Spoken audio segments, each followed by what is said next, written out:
Hello जी, कैसे हैं आप सब। उम्मीद करता हूँ बहुत ही शानदार होंगे। यहाँ हम शुरू करने वाले हैं जीएसटी की पाठशाला। जी हाँ, जीएसटी की पाठशाला में आगे बढ़े उससे पहले कुछ चीज़ें आपको समझ लेनी है। अब उन चीज़ों में सबसे पहले तो देखिए, जीएसटी की पाठशाला देखिए हम लोग शुरू कर रहे हैं।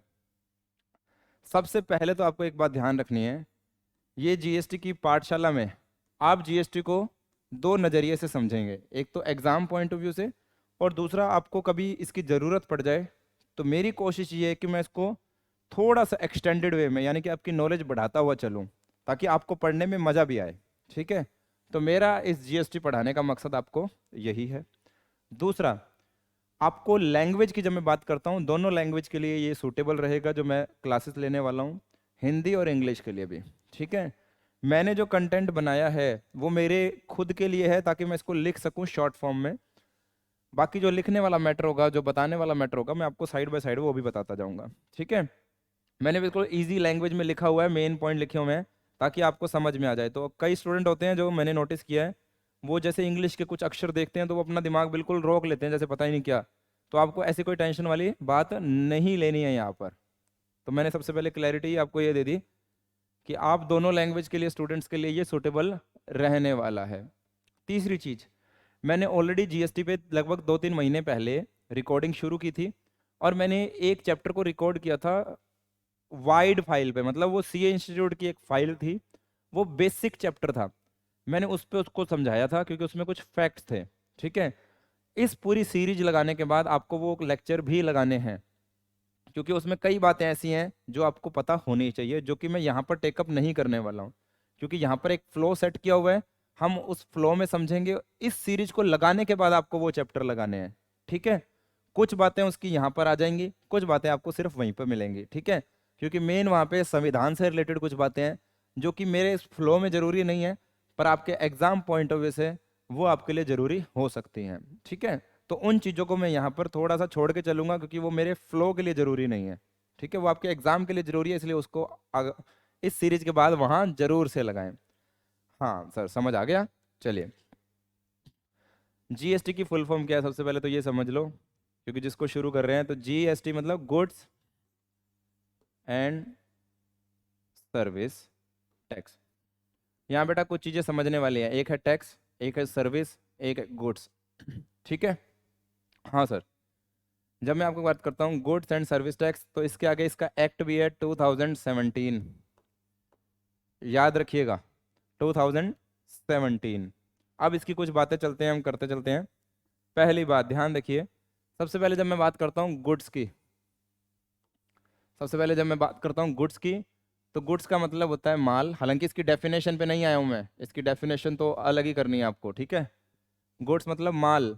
माल मतलब, माल मतलब पहली बात तो जो सर्विस नहीं है। दूसरी बात, एग्जाम्पल ले लेते हैं बिस्किट। बिस्किट, बिस्किट सही लिखा क्या? हिंदी गड़बड़ा गई है भाई मेरी, हिंदी वालों माफ करना। बिस्किट, जूता, ठीक है, पत्थर, कुछ भी, वो क्या होता है? गुड्स। सर्विस का मतलब, सर्विस का मतलब रिपेयर, एडुकेशन, कोचिंग हो गया आपका। ठीक है, फिर internet service, internet is service, interest नहीं लिखना, इंटरनेट, इंटरनेट। ठीक है, इंटरनेट, ये क्या है? सर्विस है। इतना आपको पता है ना। और तीसरा आपको पता करना है टैक्स। टैक्स क्या होता है, इस पे बात कर ले। ये होता है compulsory, compulsory by state, compulsory by state on, on किस पे? किसी व्यक्ति पे, ऑन पर्सन और थिंग्स।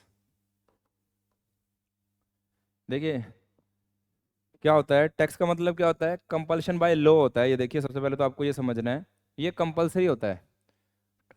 कर हमेशा कभी वॉलेंट्री नहीं होता है, कंपल्सरी होता है। और ये होता क्यों है वो समझ लीजिए। देखिए, कर क्यों लगाया जाता है? कर क्यों लगता है? राज्य या शासन को, राज्य या शासन को व्यवस्था चलाने के लिए, व्यवस्था चलाने के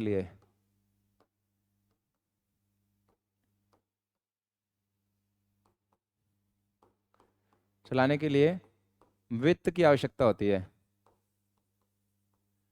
वित्त की आवश्यकता होती है। इस हेतु कर लगाए जाते हैं।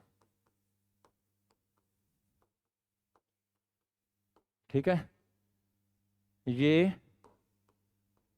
कई प्रकार या नामों से हो सकते हैं, प्रकार या नामों से हो सकता या सकते हैं।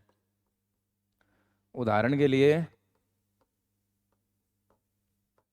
बेटा देखो कितना लिख रहा हूं मैं आज। उदाहरण के लिए, प्रत्यक्ष कर, अप्रत्यक्ष कर, कोई लाइसेंस फीस, वो भी तो कर ही होता है। जैसे आपका सब स्पेक्ट्रम होता है ना, वैसे ही कोई लाइसेंस फीस, ये क्या हो सकते हैं, कर ही हैं एक तरह के। ठीक है, प्रत्यक्ष कर, अप्रत्यक्ष कर और लाइसेंस फीस। अब जब मैं बात करता हूँ हमारे हिंदुस्तान में, भारत में कर, तो बेटा ध्यान रखना, मैं फटाफट से ये कहानी बना रहा हूँ आप लोगों के लिए। एक तो है आपका प्रत्यक्ष कर और एक है आपका अप्रत्यक्ष कर। ठीक है, अप्रत्यक्ष कर, ये सीक्वेंस है बेटा, टैक्स को समझने का यही सीक्वेंस है। हालांकि इसके बाद लाइसेंस फीस वगैरह वो अलग से हैं, कर लिखा है मैंने यहाँ पे। प्रत्यक्ष कर जिसे आप इंग्लिश में डायरेक्ट टैक्स बोलते हैं, डायरेक्ट टैक्स, और ये आपका हो गया इनडायरेक्ट टैक्स। ठीक है बेटा, ध्यान रखना, ये हो गया आपका इनडायरेक्ट टैक्स। प्रत्यक्ष कर मतलब इनकम टैक्स। ठीक है, ये डील कौन करता है, CBDT, central board of direct tax. Central central board, केंद्रीय बोर्ड। ठीक है, केंद्रीय बोर्ड हो गया। डायरेक्ट टैक्स का मतलब प्रत्यक्ष कर। अच्छा, अप्रत्यक्ष कर क्या होता है, जैसे जीएसटी एक एग्जांपल है, एक्साइज ड्यूटी, एक्साइज कस्टम, मैंने लिख दिया यहाँ पे। ठीक है बेटा, अब ये सारे क्या है, इनडायरेक्ट टैक्स हैं। इसको डील कौन कर रहा है, CBIC, central board indirect. Indirect I का मतलब क्या है, आई का मतलब मैं लिख देता हूँ यहाँ पे, आई का मतलब इनडायरेक्ट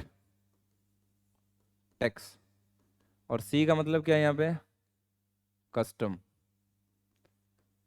ठीक है, ये वाले सी का मतलब क्या है, ये वाला, ये सी का मतलब क्या है, कस्टम। ठीक है बच्चे, अच्छा जी। तो यहाँ पे हमने क्या देखा, भारत में कर लगाने का क्या सिस्टम है, डायरेक्ट टैक्स भी है और इनडायरेक्ट टैक्स भी है। डायरेक्ट टैक्स प्रत्यक्ष कर हो गया, ये अप्रत्यक्ष कर हो गया। ठीक है, इसको लगाने का काम इसका कर रहा है। अब ये प्रत्यक्ष और अप्रत्यक्ष कर क्या होता है, ये समझाने की जरूरत है क्या, समझा देते हैं जी। प्रत्यक्ष कर जिस पे लगता है, जिस पे लगेगा वही चुकाएगा।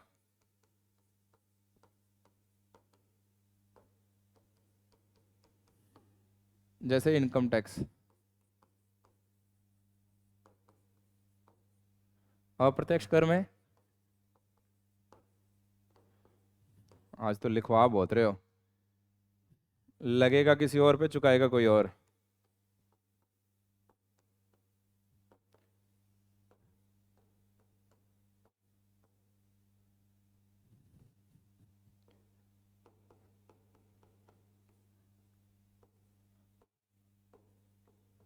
कहने का मतलब है दो अलग अलग व्यक्ति होते हैं। अच्छा जी, जैसे जीएसटी, यहाँ पे इनकम टैक्स आ गया। अच्छा जी, ठीक है जी, ये हो गया हमारा कहानी। अब थोड़ा आगे बढ़ लें, चलो। अब आ गए हम गुड्स एंड सर्विस टैक्स, यानी कि वस्तु एवं सेवा कर। वस्तु एवं सेवा कर, तीन चीजें समझ ली, गुड्स समझ लिया, सर्विस समझ ली, टैक्स समझ लिया। इतनी चीज आपको समझ आ गई, आ गई कि नहीं आई सर, आ गई। देखिए, ये है जीएसटी पढ़ाने की शुरुआत। आपको समझ में आना चाहिए कि जीएसटी एक टैक्स है जो कि एक इनडायरेक्ट टैक्स है। ये आपको समझ में आ चुका है। अब हम जीएसटी पे कुछ बेसिक बातें करनी शुरू करने वाले हैं।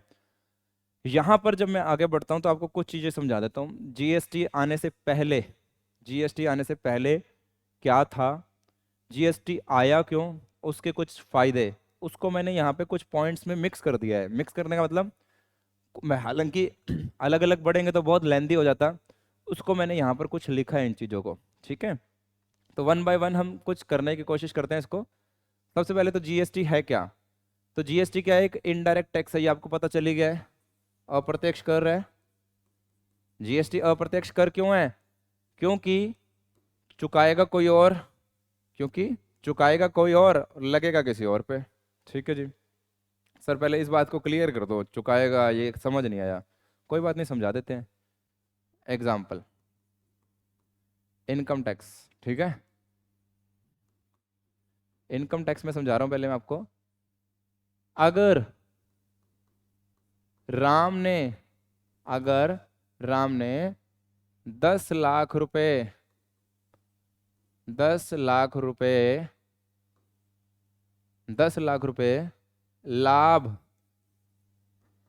कमाया तो कर भी केवल राम से वसूला जाएगा। ठीक है जी। अच्छा जी, अब दूसरा करते हैं हम एग्जाम्पल जीएसटी का। यहां पे देखिए, कर भी किससे होगा, राम से ही वसूला जाएगा। अब जीएसटी में अब होता क्या है, इसमें कर चुकाया, कर लगता तो उपभोक्ता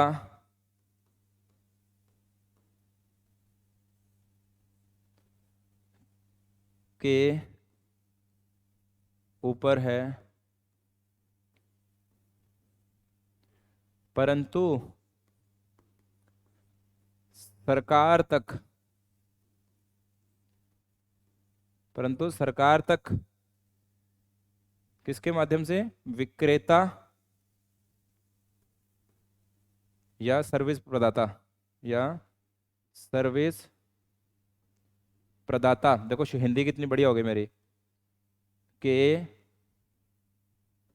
माध्यम से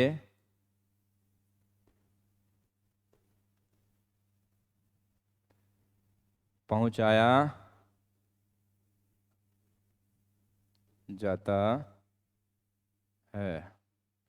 ठीक है जी, चलो ये मैंने लिख दिया है। समझ गए इसमें दोनों में क्या फर्क है। हाँ सर, अभी नहीं समझोगे तो फिर कब समझोगे छोरा। अच्छा, इनडायरेक्ट टैक्स हो गया। अप्रत्यक्ष कर क्यों है, क्योंकि वो हम लोग दुकानदारों को पैसा दे आते हैं, बिस्किट लेके आएंगे या किसी भी तरह का कर लेके आएंगे, तो वो आगे सरकार को चुकाता है। ठीक है, क्योंकि सरकार हर कंज्यूमर से कैसे लेगी, कस्टमर से कैसे वसूलेगी, तो उन्होंने दुकानदारों को पकड़ लिया। अच्छा, applicable all over India including Jammu and Kashmir. अब ये कहानी भी समझ लो। ठीक है, अच्छा आगे वाले भी जोड़ लेता हूँ साथ में।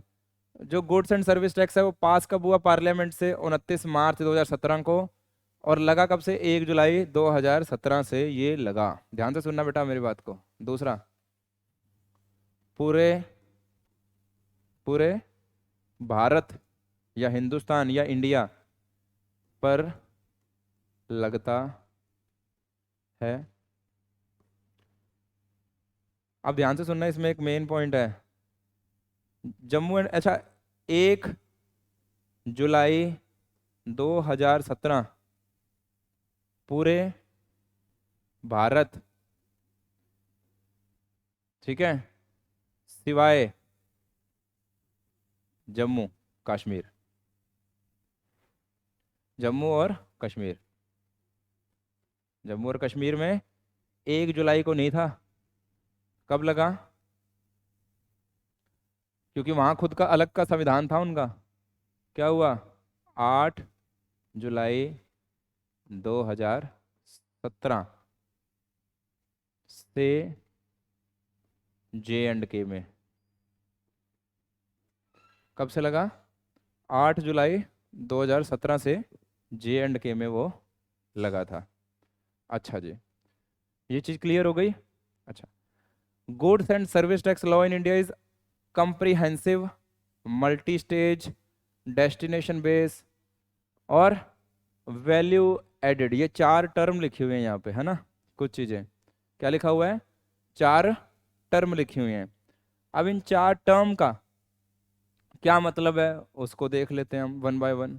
सबसे पहले देखो, अब ये जो कॉम्प्रिहेंसिव है, मल्टी स्टेज है, डेस्टिनेशन बेस्ड टैक्स है और वैल्यू एडेड है, इनको समझते हैं।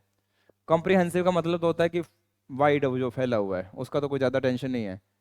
यहाँ पे एक टर्म है वैल्यू एडेड, वैल्यू एडेड, ठीक है। एक टर्म तो है वैल्यू एडेड, दूसरी है डेस्टिनेशन बेस, डेस्टिनेशन बेस्ड। तीसरा आपको समझना है मल्टी स्टेज। तीसरा आपको क्या समझना है, मल्टी स्टेज, ठीक है। अच्छा, अब ये इन तीनों को समझ लेते हैं। सबसे पहले तो क्या है वैल्यू एडेड। वैल्यू एडेड का मतलब जितना जितना जुड़ता जाए, जितना जुड़ता जाए, इसको समझना। मेरी इस बात को आगे जाके समझाने वाला हूँ। डेस्टिनेशन बेस का मतलब क्या है, गंतव्य आधारित, गंतव्य आधारित। और तीसरा मल्टी स्टेज का मतलब क्या है, मल्टी स्टेज का मतलब क्या है, बहुत सारी स्टेजेस में, बहुस्तरीय। सर आपकी तो हिंदी शानदार हो गई, थैंक यू। आप बोलो ना बोलो, मैं ही बोल लेता हूँ। अच्छा, अब ये 3 टर्म कॉम्प्रिहेंसिव का मैंने आपको बता ही दिया, मतलब पूरा हिसाब किताब से, ठीक है। अच्छा, उसका कोई ज़्यादा वो लेना देना नहीं है, आपका कंसेप्ट यहाँ हो जाएगा। अच्छा, यहाँ पे जब मैं आपसे बात करता हूँ वैल्यू एडेड की, एक एक करके इनको समझते हैं कि ये सब जीएसटी के अंदर है या जीएसटी के नाम है, आप जैसे समझिए। एक एक करके समझते हैं इसको, ठीक है। सबसे पहले तो वैल्यू एडेड का मतलब क्या है, वैल्यू एडेड का मतलब क्या है बेटा। मैंने आपको इसकी अभी हिस्ट्री, इतिहास कुछ नहीं बताया है, ठीक है। हालांकि जो लेक्चर की मैं बात कर रहा हूँ उसमें मैंने हिस्ट्री भी डाली हुई है, पूरा बकायदा इसका इतिहास बताया हुआ है। फिर भी हम स्टेप बाय स्टेप इन चीज़ों को डिस्कस करते जाएंगे, इसीलिए मैंने बोला है पहले ये पूरा फ्लो समझ लीजिए, उसके बाद आप वो हिस्ट्री समझेंगे तो समझ में आ जाएगा, कोई बड़ी बात नहीं है, ठीक है। अच्छा सर, वैल्यू एडेड का मतलब क्या है, आप ध्यान से सुनना। चलो मैं टैक्स भी लगा देता हूँ साथ में, अच्छा लगेगा। होता क्या है, आपको पता होगा सबसे पहले क्या होती है एक फैक्ट्री। क्या होती है, फैक्ट्री। फैक्ट्री से माल निकलता है, कहाँ जाता है, बड़ी बड़ी फैक्ट्रियों के तो माल जाते हैं डिपो पे, डिपो होते हैं, ठीक है। उसके बाद उस डिपो से माल निकलता है तो कहाँ जाता है, होलसेलर के पास, होलसेलर। उस होलसेलर से माल जाता है तो कहाँ जाता है, रिटेलर के पास। रिटेलर के पास जब माल जाता है तो क्या होता है, कस्टमर। इसके आगे बीच में भी चैन हो सकती है, कोई एजेंट वेजेंट डलते हो, ठीक है। ये सब चीज़ें होती हैं, होती है ना। हाँ सर होती तो है। अच्छा, मजे की बात सुनना आप, इस फैक्ट्री वाले से भी, इस फैक्ट्री वाले से भी पहले क्या होता है, ये रॉ मटेरियल कलेक्ट करता है। ये ऐसे नहीं है कि ये उस्ताद जी हैं, ये भी क्या करते हैं, रॉ मटेरियल खरीद रहे होते हैं, रॉ मटेरियल। और मजे की बात सुनना, जो इसके लिए रॉ मटेरियल है हो सकता है सामने वाले के लिए फाइनल गुड्स था। ये भी ध्यान रखना आप कि हाँ सर बात तो सही है। इतने स्तरों से होकर आपको क्या होता है, माल मिलता है, यहाँ पर आता है, ठीक है। आप ध्यान से सुनना, क्या होता है, फैक्ट्री वाला जब इसको माल बेचता है, फैक्ट्री वाला जब इसको माल बेचता है, मान लो वो एक्स अमाउंट होती है, क्या होती है, वो एक्स अमाउंट होती है जो इसकी कॉस्टिंग होती है, ये इसकी है कॉस्ट। प्लस एक्साइज, चलो एक्साइज छोड़ते हैं एक बार, नहीं तो कंफ्यूज हो जाओगे एक बार ना। एक्स प्लस कॉस्टिंग हो गई, प्लस प्रॉफिट इसका, प्लस प्रॉफिट, ये इसकी क्या हो जाती है बराबर, ये इसकी कॉस्टिंग हो जाती है। डिपो वाले के लिए कॉस्टिंग हो गई ना, डिपो वाले के लिए कॉस्टिंग हो गई, ठीक है। अच्छा, अब ये इस बंदे की जो कॉस्टिंग है इसमें क्या करता है, ये अपना प्रॉफिट जोड़ लेता है, और ये होलसेलर के लिए क्या हो जाती है फिर, कॉस्ट हो जाती है। अब होलसेलर इसमें अपना क्या जोड़ लेता है, वापस प्रॉफिट जोड़ता है कुछ, ठीक है। ये रिटेलर के लिए क्या हो जाती है, कॉस्ट हो जाती है वापस से, ऐसे तो होता है। ये रिटेलर इसमें अपना क्या जोड़ लेता है, प्रॉफिट, और ये कंज्यूमर के लिए फाइनली क्या हो जाती है, कॉस्ट हो जाती है। यही तो बिजनेस है, यही तो बिजनेस है। अच्छा, फैक्ट्री वाले के लिए देखो, इसने कॉस्ट प्लस प्रॉफिट डाला, फैक्ट इसने भी, व्यक्ति ने कॉस्ट प्लस प्रॉफिट पे इसको बेचा था माल। मतलब आप ये देखो, जितने लेवल होते हैं, ध्यान से सुनना बेटा, जितने लेवल होते हैं उसमें आपको दो चीजें देखने को मिली, कॉस्टिंग प्लस प्रॉफिट, सामने वाले की कॉस्ट बन गई, कॉस्टिंग प्लस प्रॉफिट सामने वाले के लिए क्या बन गई, कॉस्ट बन गई। फिर इस व्यक्ति ने थोड़ा सा प्रॉफिट अपना और जोड़ा, इसके लिए कॉस्ट बन गई। अल्टीमेटली आपने एक साइकिल देखा, आपने एक साइकिल देखा, आपने कैसा साइकिल देखा, आपने साइकिल देखा ऐसा, ये साइकिल देखा आपने, ठीक है। आपने एक साइकिल देखा, हालांकि ये साइकिल घूम फिर के वहीं नहीं पहुंच रहा है, ध्यान से सुनना, पर मैंने आपको एक साइकिल दिखाया। इसमें क्या होता है, हर लेवल पे, ये कोई लेवल है, हर लेवल पे क्या हो रहा है, कॉस्ट प्लस प्रॉफिट, हर लेवल पे कॉस्ट प्लस प्रॉफिट, ये होता जा रहा है, हर लेवल पे हो गया, हाँ सर हो गया। अभी तो आपने इतनी सी चीज ही देखी, मैं कहूँ इसमें एक चीज और जुड़ती जा रही है, वो है टैक्स, वो है टैक्स, एक चीज और जुड़ती जा रही है, वो है टैक्स। अब इस पे टैक्स लगाते चलो, इस पे टैक्स लगाते चलो। सर ये क्या गेम है, अब ध्यान से सुनना बेटा, तभी तो मैंने कहा आराम से तसल्ली से समझाऊंगा, कोई बड़ी बात नहीं है बेटा। और इस चित्र को याद रखना, आपके काम आएगा, इसकी तो फोटो लेके रख लेना, इसको बना लेना कॉपी पे। ये यही गेम है सारा, और यही व्यापार है, हर व्यक्ति को अपना प्रॉफिट चाहिए ना। अच्छा, आप ध्यान से सुनना बेटा, जब ये फैक्ट्री वाले ने सामान बनाया, जब ये फैक्ट्री वाले ने सामान बनाया, इसकी कॉस्टिंग थी ये वाले माल की, कुछ इसने अपनी तरफ से लेबर लगाई होगी वगैरह वगैरह, फिर इसने प्रॉफिट बनाया। अब क्या होता है, टैक्स लगता है इसके ऊपर, जब ये वैल्यू हो जाती है ना, जब ये वैल्यू हो जाती है, मैं इसको एक बार डिलीट कर लूँ बेटा, ये वाला पॉइंट मैं इसको हटा ही देता हूँ, ये आपके कोई काम का नहीं है, ठीक है। मैं इसमें, अब क्या होता है बेटा, ध्यान से सुनना, मैं फैक्ट्री के लेवल पे बना रहा हूँ, ठीक है। ये क्या बन रहा है, फैक्ट्री है, मैं फैक्ट्री के लेवल पे बना रहा हूँ, ध्यान से सुनना। इसने क्या किया, कॉस्ट, ठीक है, थोड़ा छोटा छोटा लिखूंगा ताकि बोर्ड पे आ जाए। कॉस्ट, कॉस्ट थी मान लो इसकी, हालांकि मैं इधर से अभी 100, ठीक है, मैं इसमें लगाता हूँ इसका प्रॉफिट,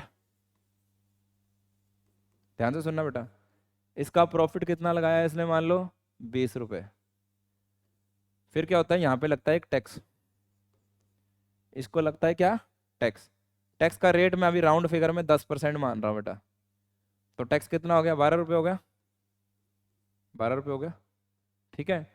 अब जब इसने बेचा था, फैक्ट्री वाले ने किसको बेचा था, डिपो वाले को, फैक्ट्री टू डिपो। अब क्या होगा, ये आ गया डिपो वाला, डिपो टू कहाँ जाएगा बेटा, ये होलसेलर, हो सकता है फैक्ट्री से सीधा होलसेलर भी जाता हो, पर मोस्टली क्या होता है, बड़ी कंपनियों का डिपो में जाता है। अब इसने क्या किया, कॉस्ट,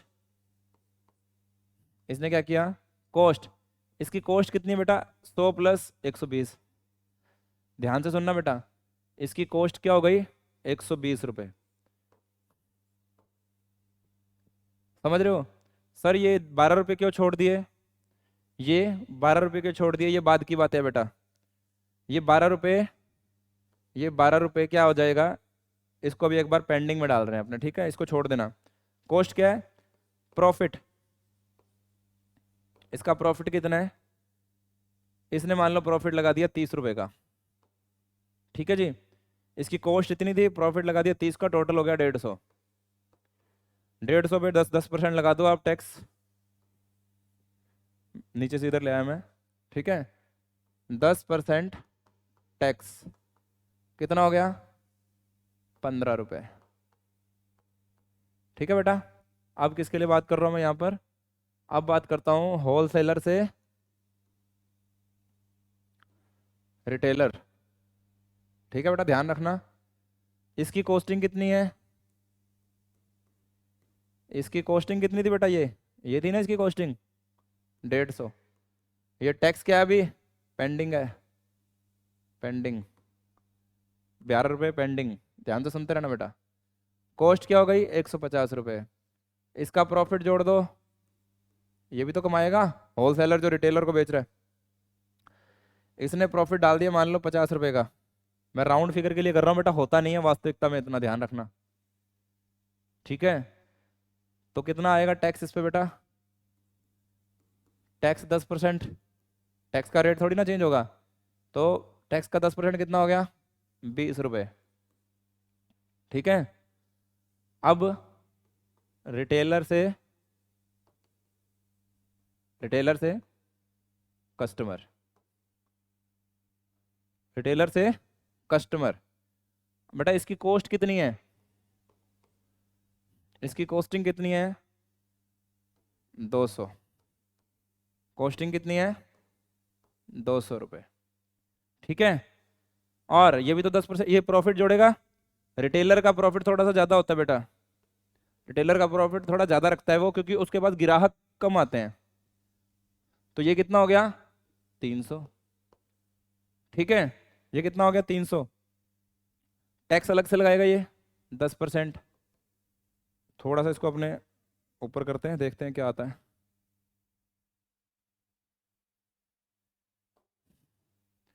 दस परसेंट इस पे अपने टैक्स लगा देते हैं, ठीक है। 10% टैक्स लगाते हैं, तो यानी कि 30 रुपये ये टैक्स हो गया। कंज्यूमर को ये पड़ा 330 रुपये का। कंज्यूमर को कितने का पड़ गया? 330 रुपये का बेटा, ध्यान रखना। अब मेरी बात का ध्यान रखते जाना बेटा, हालांकि मेरी बात को ध्यान रखना बेटा। ये 15 रुपये, ये 20 रुपये, ये 15 रुपये, ये 20 रुपये, ये 12 रुपये, ये मैं आपको इनपुट टैक्स क्रेडिट के टाइम पे समझाऊंगा, अभी नहीं समझा रहा मैं। इसकी भी कुछ कहानी होगी, पर आपको मोटा मोटा एक चीज समझनी है कि इतनी बड़ी चेन में ये टैक्स लगता गया, इसीलिए इसको बोलते हैं वैल्यू एडेड टैक्स। क्या बोलते हैं? Value added tax, VAT. अच्छा मजे की बात ध्यान देना, अब आपने नोट किया कि नहीं किया? आपने नोट किया है या नहीं किया? ध्यान से सुनना, जितना जुड़ता जाए उस पे टैक्स है ये, ठीक है। अब ध्यान से सुनना मजे की बात बेटा, यहाँ पे प्रॉफिट कितना जोड़ा था? ध्यान से सुनना, यहाँ पे प्रॉफिट कितना जोड़ा था अपनों ने? यहाँ पे प्रॉफिट कितना जोड़ा था? यहाँ पे प्रॉफिट कितना जोड़ा था आपने ये बताओ? 20 रुपये जोड़ा था, ठीक है। इस पे इसने क्या किया? टैक्स लगा दिया 10%, ठीक है, कोई दिक्कत नहीं है। अब मेरी बात ध्यान से सुनना, कॉस्टिंग 120 रुपये थी, प्रॉफिट 30 रुपये जुड़ा है, प्रॉफिट 30 रुपये जुड़ा है। वैल्यू कितनी हो गई? 150। पहले कितनी थी? 120। बड़े कितने? 30 रुपये। 30 के ऊपर, ध्यान से सुनना मेरा बेटा, 30 के ऊपर स्टेज लगाते हैं आगे थोड़ा सा, 1 मिनट जाके आगे देखो। पहले केस में, पहले केस में मेरे बेटा देखना, फैक्ट्री से, फैक्ट्री से जब डिपो के लिए गया, फैक्ट्री से डिपो के लिए गया, तो आपको एक बात समझनी है। जब मैंने फैक्ट्री की कॉस्टिंग बोली ना 100 रुपये, तो मान के चलो वो भी टैक्स दे के आया था। वो कितना दे के आया होगा?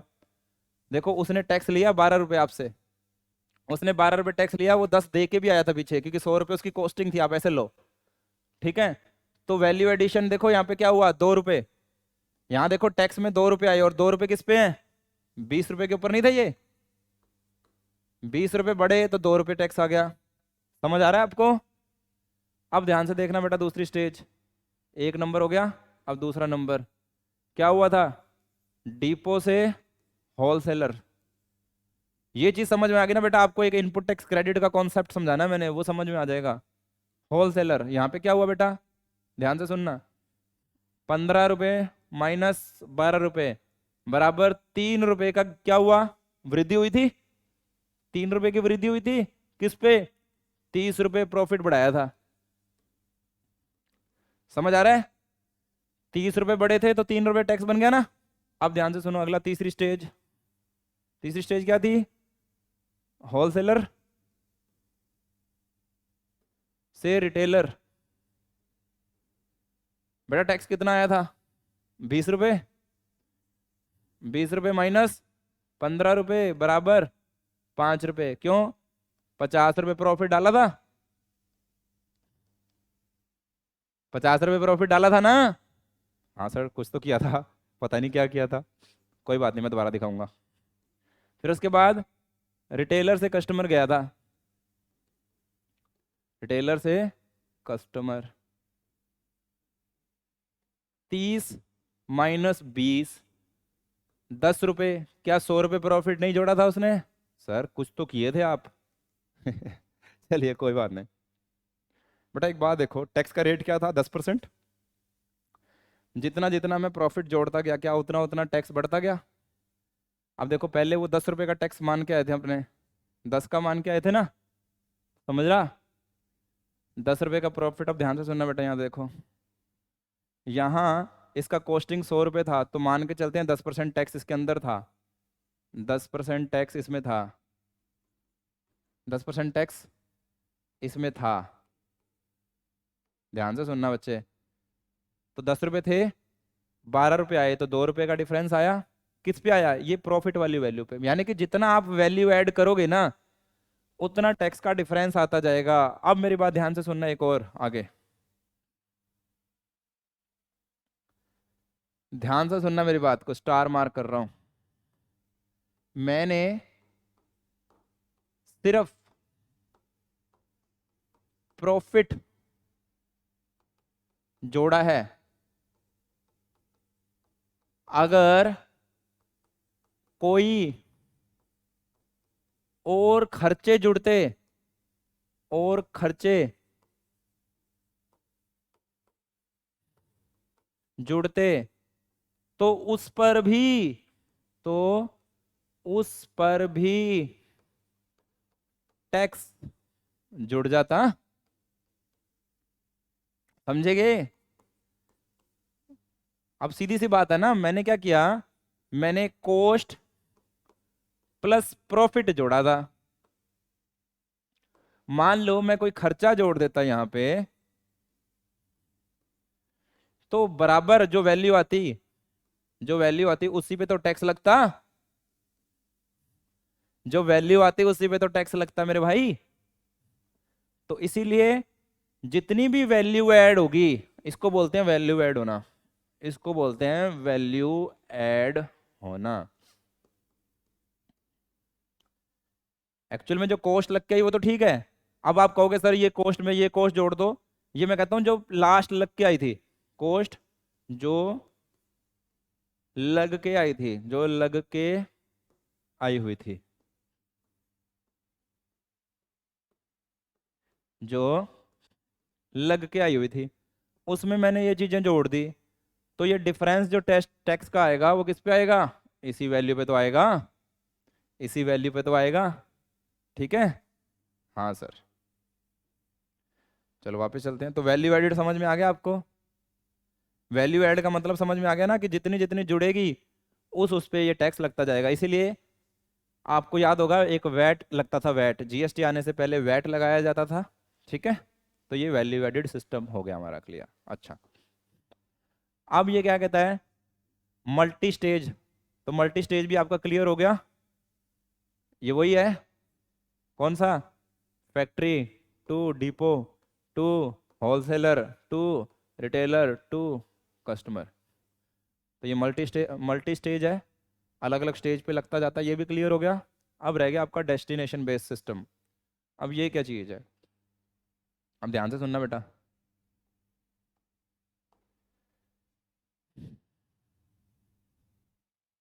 डेस्टिनेशन,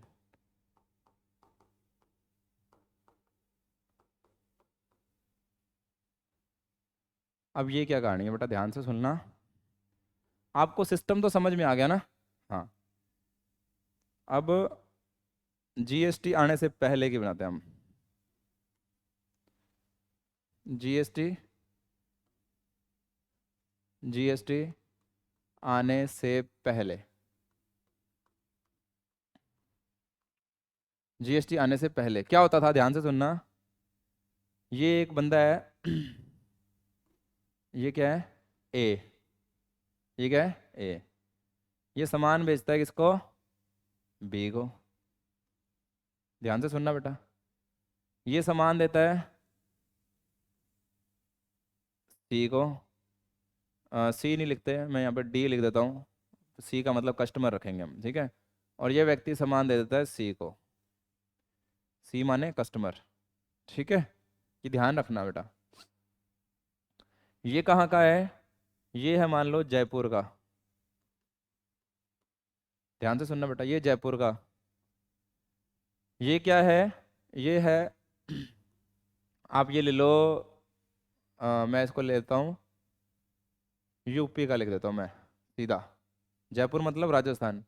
ये यूपी का है, ये भी यूपी का है, ये भी यूपी का है। अब मेरी बात ध्यान से सुनना, हालांकि मैंने सीधा ये केस बना दिया, ज़्यादा लंबा नहीं खींचूंगा इस चीज़ को मैं। बेटा क्या होता था, जीएसटी आने से पहले क्या होता था, ये राजस्थान था ना बेटा, ये राजस्थान था। जीएसटी आने से पहले एक गड़बड़ थी। गड़बड़ क्या थी कि ये क्या करते थे, ये वैट लगा देते थे। हालांकि मैं यहाँ पर सी फॉर्म की बात नहीं करने वाला हूँ, देखना से क्या होता था। ये क्या करता था, सेल सेल वैल्यू प्लस जो टैक्स होता था ना, सेल वैल्यू जो टैक्स होता था, आप ये समझ लो जो वैट होता था, या मैं ऑब्लिक लिख रहा हूँ सीएसटी, सेंट्रल सेल्स टैक्स। बेटा ध्यान से सुनना, पहले जो जीएसटी आने से पहले क्या था, स्टेट्स जो थे ना, वो अलग अलग कर व्यवस्था थी उनकी। ये एक परेशानी का कारण था बहुत बड़ा, वो आगे जाके मैं और समझाऊंगा आपको। क्योंकि इसके चक्कर में क्या होता था, टैक्स की चोरी होती थी, इन्फॉर्मेशन ढंग से पहुंचती नहीं थी, व्यापारी स्टेट्स को कुछ अलग बताता था, सेंट्रल गवर्नमेंट को कुछ अलग बताता है इनकम टैक्स में। तो सरकार जीएसटी लेके आई है। पर मैं आपको कहानी बता रहा हूँ, जीएसटी आने से पहले क्या था। सेल हो गई, सेल के ऊपर टैक्स लग गया, चाहे वैट और सीएसटी। अब आप लोग पूछोगे वैट कहाँ लगता था और सीएसटी कहाँ लगता था, मैं बता देता हूँ। वैट सेम स्टेट में लगता था, सेम स्टेट, ठीक है। और सीएसटी का था सेंट्रल। ये सारी चीजें बताऊंगा बेटा, मैं आराम से बताऊंगा। Central sales tax. मैं तो खुद मजे कर रहा हूँ आपको बताते समय, बहुत समय के बाद, सेम स्टेट में, ठीक है। और ये नॉर्मली क्या होता था, 2% लगता था, नॉर्मली 2% लगता था। परंतु बदले में सी फॉर्म चाहिए होते थे। सर ये क्या होता है, देखो बेटा क्या होता है, कंसेप्ट समझ लो। वैट क्या होता था, मेरी बात ध्यान से सुनना।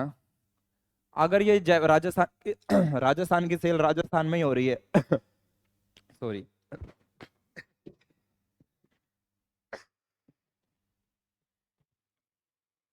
सॉरी, अगर राजस्थान की सेल बेटा राजस्थान में ही हो रही है, तो होता ये था कि ये वैट लगा लेते थे। क्या करते थे, ये वैट लगाते थे, ठीक है। अच्छा, बट जब ये एक स्टेट से दूसरे स्टेट में सामान जाता था, तो ये वैट नहीं लगाते थे, ये लोग लगाते थे सीएसटी लगाते थे, ठीक है। बस ये एक प्रोविजन था, क्योंकि वो फिर उसका नियंत्रण ना पूरा केंद्र सरकार करती थी। जब एक स्टेट से दूसरे स्टेट में माल जा रहा है ना, तो उसका नियंत्रण केंद्र सरकार के पास था, तो इसलिए होता था सेंट्रल सेल्स टैक्स, ठीक है। क्यों होता था, मुझे लगता है शायद इसमें नहीं जाते तो समय अननेसेसरी वेस्ट होगा, पर आपको इतना समझना है, ठीक है। अब क्या होता है, पर इसके चक्कर में ना बहुत दिक्कत थी, तो कोई भी इसको करके राजी ना था। अच्छा सर, तो ये कहानी होती थी पहले पूरी की पूरी। अब क्या हुआ, जीएसटी आ गया, ठीक है। जीएसटी आ गया, जीएसटी आने के बाद, जीएसटी आने के बाद क्या हुआ, ये जो same A B C, sorry D C अब कोई फर्क नहीं पड़ता, कोई फर्क, कोई फर्क नहीं, ठीक है, कोई फर्क नहीं है, सब सारी जानकारी एक ही जगह पे, सारी जानकारी एक जगह पे। का सर वो तो ठीक है, अब आप शुरू हुए थे डेस्टिनेशन प्रिंसिपल के साथ। अब मेरी बात ध्यान से सुनना बेटा, मैं आ गया उसी पे। बेटा आप ध्यान से सुनना, जब जीएसटी आने से पहले क्या होता था, टैक्स मिलता था इसी के पास, ये जो टैक्स है ना, ये इसी के पास रह जाता था, ए के पास, ठीक है। जहाँ पे जीएसटी आने से पहले इसको बोलते थे ओरिजिन बेस्ड सिस्टम, मतलब टैक्स यहीं पे रह गया, ठीक है। अब क्या होता है, जीएसटी आने के बाद टैक्स, जीएसटी आने के बाद टैक्स उस स्टेट के पास जाएगा, उस स्टेट को मिलेगा जहां जहां क्या कहते हैं, गुड्स या सर्विस, गुड्स या सर्विस कंज्यूम हो जाएगी, या डेस्टिनेशन फाइनल होगा। मतलब हमारे इस केस में ये जो है ना, ये क्या है, फाइनल डेस्टिनेशन। मूवी का नाम नहीं बता रहा मैं, ध्यान रखना। जिस स्टेट में ये कंजम्पशन होगा ना, उसी को पैसा मिलेगा, ठीक है। और यहीं पर ही आपका देखिए, जब मैं बोलता होता हूँ ना, आईजीएसटी जो प्रिंसिपल है, ठीक है, आईजीएसटी एक्ट है जो मैंने बताया था ना, वो इन चीज़ों को डिसाइड करने के लिए ही बना हुआ है। तो यहाँ पे आता है फाइनल डेस्टिनेशन, और मैं स्टार मार के करता हूँ, यहीं यहीं आईजीएसटी एक्ट या प्लेस ऑफ सप्लाई नियम लगते हैं। और बेटा मैं आज भी बताता हूँ आपको, चैलेंज के साथ, चैलेंज के साथ, मजाक मत लेना।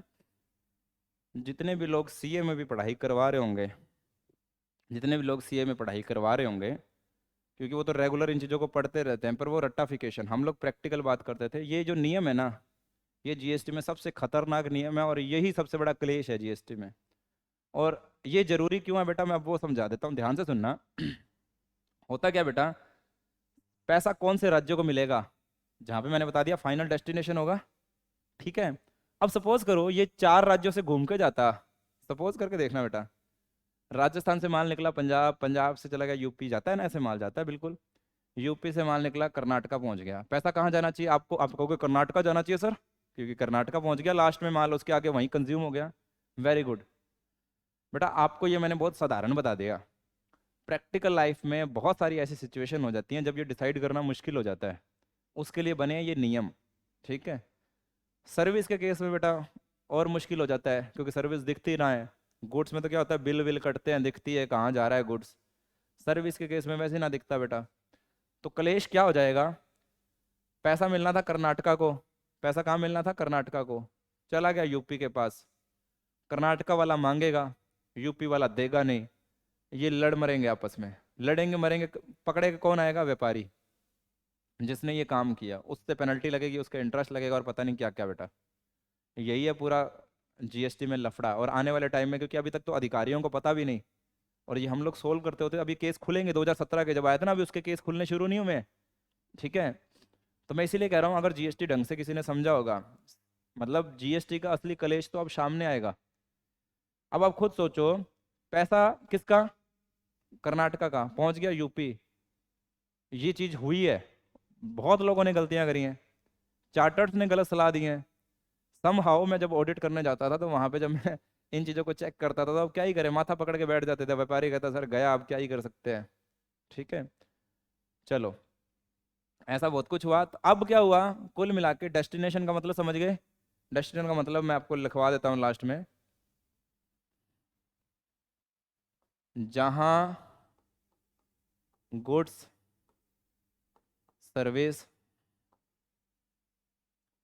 उपभोग की जाएगी,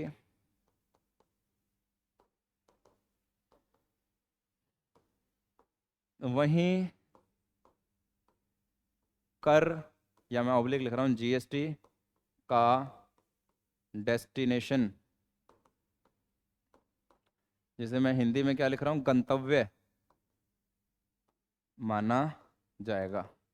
आपके पेपर में बेटा इतना टफ नहीं आएगा, बट जब मैं सीए को पढ़ाता था ना, या प्रैक्टिकली जब मैं बात करता था, बड़े मजे आते थे। आप मेरे चेहरे पे देख भी पा रहे होंगे उस लेवल का कॉन्फिडेंस जब मैं आपसे बात कर रहा हूँ, क्योंकि हमने प्रैक्टिकली देखा है। अब आप सोचिए, मैं कोचिंग दे रहा हूँ यहाँ से, और आप लोग मुझे पैसा देते हैं, ऐप में आते हैं पैसा देते हैं। हमारी ऐप में एक ऑप्शन मिलता है, आपको, आपने कभी देखा हो, जब भी ऐप देखेंगे कौन से स्टेट से हो, आप लोग कुछ भी भर देते होंगे, ठीक है। जैसे ही आपने स्टेट भरा, मान लीजिए आप हो तो राजस्थान के, आपने दिल्ली भर दी और एंट्री मार ली।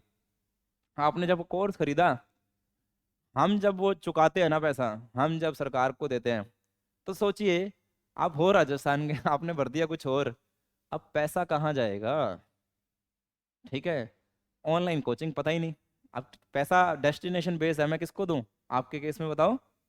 मैं तो आपको प्रैक्टिकल एग्जांपल देता हूँ, लोग आएंगे आपको किताबें पढ़ा के चले जाएंगे, पर आपको बहुत सी चीजें सीखने को मिलनी है बेटा इस इन पूरे जीएसटी में, क्योंकि मैं खूब मजे से पढ़ाने वाला हूँ।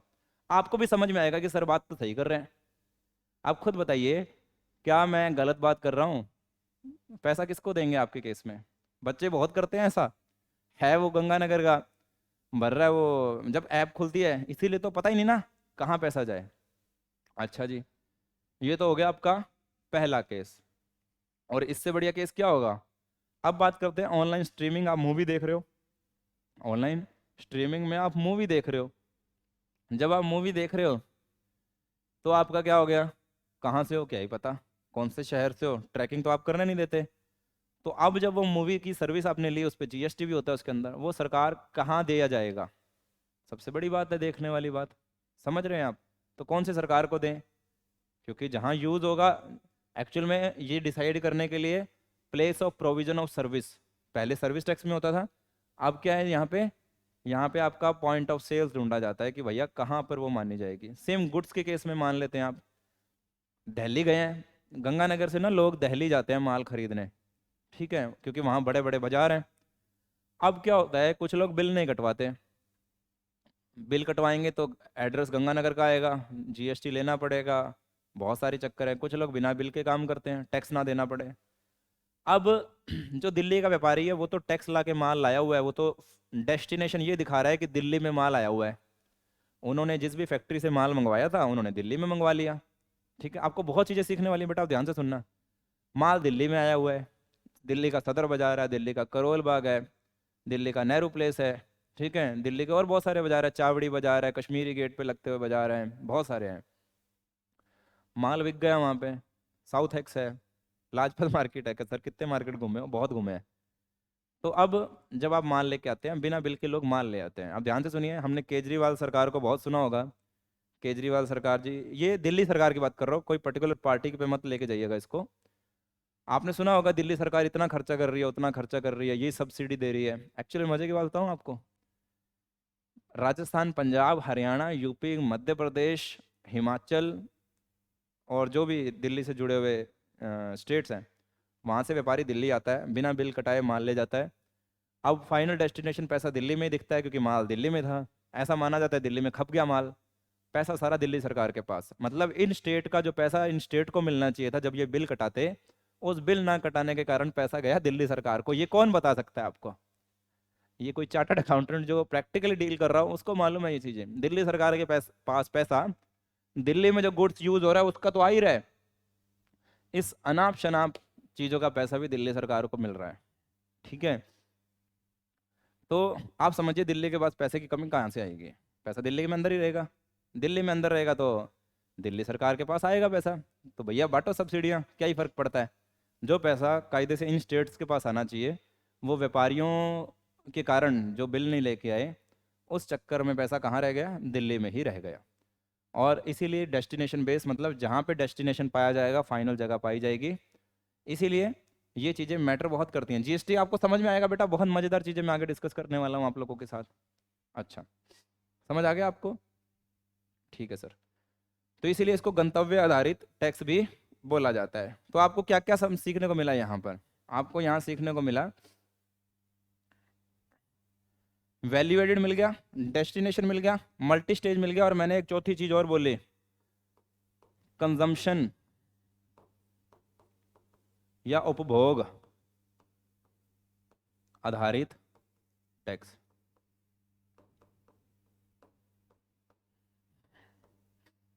उपभोग आधारित कर। ठीक है बेटा, ये चारों चीजें आप ध्यान रखना।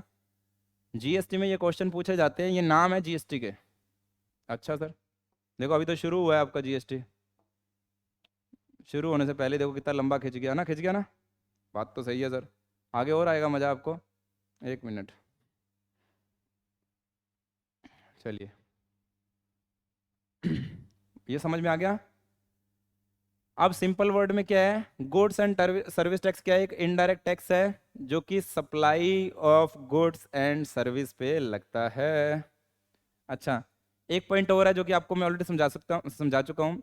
Tax is levied at every point of sale, ये सेल के हर पॉइंट पे लगता है, ये तो आप समझ ही चुके हो, सेल के हर पॉइंट पे लगता है। एक चीज और समझानी है, supply of goods and service. क्या समझाना है आपको, supply of goods and service. अब ध्यान से सुनना बेटा, सप्लाई क्या है, ये सप्लाई। बेटा पहले क्या था, पुराने कर व्यवस्था में, पुरानी कर व्यवस्था, पुरानी कर व्यवस्था में क्या सीन था, ध्यान से सुनना बेटा। पुरानी कर व्यवस्था में क्या सीन था, मैं कहूँ ये न कैसे बदल गया, पुरानी, क्योंकि देखो बेटा जीएसटी में ना इतना कुछ समझने वाला है, आपको मजा आएगा, आपको समझ में आएगा लोग पैसा कैसे कमाते हैं। हालांकि क्या है, कंपटीशन में हम इतना बता नहीं पाते, बट जो हमने चीज़ें आप ऑब्जर्व करते हैं, लोग किस तरह से बिलिंग करते हैं, किस तरह से बिलिंग नहीं करते हैं, वो सारी चीज़ें आपको यहाँ सीखने को मिलनी है। ठीक है, आपको समझ में आएगा यार ऐसा भी होता है, लोग इसीलिए ये काम करते हैं, मतलब लोग इसीलिए ये काम करते हैं। समहाउ आपको कोई 2% की छूट दे दी जाती है और आपकी रसीद नहीं काटी जाती, तो आपको समझ में आएगा यार 2% के पीछे गेम तो 20% का था, हमें तो समझ में नहीं आया, हम बुद्धू बन गए। ठीक है, पुरानी कर व्यवस्था। अब इस पुरानी कर व्यवस्था की जब मैं आपसे बात करता हूं, तो बेटा यहाँ पहले क्या होता था, कुछ टैक्स लेते थे सेंट्रल गवर्नमेंट, सेंट्रल गवर्नमेंट, ध्यान से सुनना बेटा, सेंट्रल गवर्नमेंट लेती थी एक्साइज ड्यूटी, एक्साइज ड्यूटी होती थी मैन्युफैक्चरिंग पे, मैन्युफैक्चरिंग उत्पादन पे, मैन्युफैक्चरिंग पे उत्पादन। ठीक है बेटा, उसके बाद सेंट्रल गवर्नमेंट क्या करती थी, लेती थी कस्टम, कस्टम ड्यूटी लेती थी, इसको बोलते चुंगी, क्या बोलते थे, चुंगी। ठीक है, ये होती थी इंपोर्ट एक्सपोर्ट पे, इंपोर्ट एक्सपोर्ट पे कस्टम ड्यूटी हो गई, चुंगी लग गई। उसके बाद आपका लगता था सर्विस टैक्स,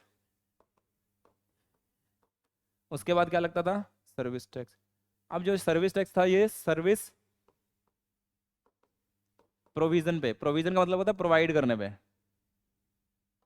सर्विस प्रोवाइड करने पर। ये पुरानी कर व्यवस्था थी बेटा, ध्यान रखना, ठीक है, पुरानी कर व्यवस्था। अब सेम क्या होता था, स्टेट्स की बात कर लेते हैं अपने बेटा। स्टेट्स क्या करते थे, वैट, वैट की full form value added tax. ये क्या करते थे, sale of goods, sale of goods पे लगता था, वैट हो गया। इसके बाद लेते थे बेटा ये एंटरटेनमेंट टैक्स,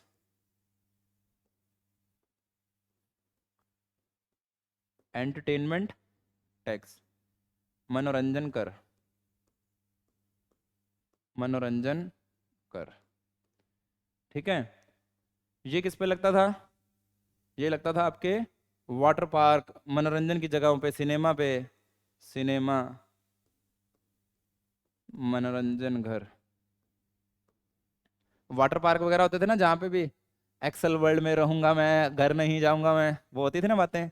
अच्छा सर, उसके बाद कौन से टैक्सेस होते थे आपके, उसके बाद होते थे आपके स्टैंप ड्यूटी, स्टैम्प ड्यूटी होती थी ना, ये क्या होते थे, वही स्टैम्प पे लगता था कुल मिला के, रजिस्ट्री वगैरह पे।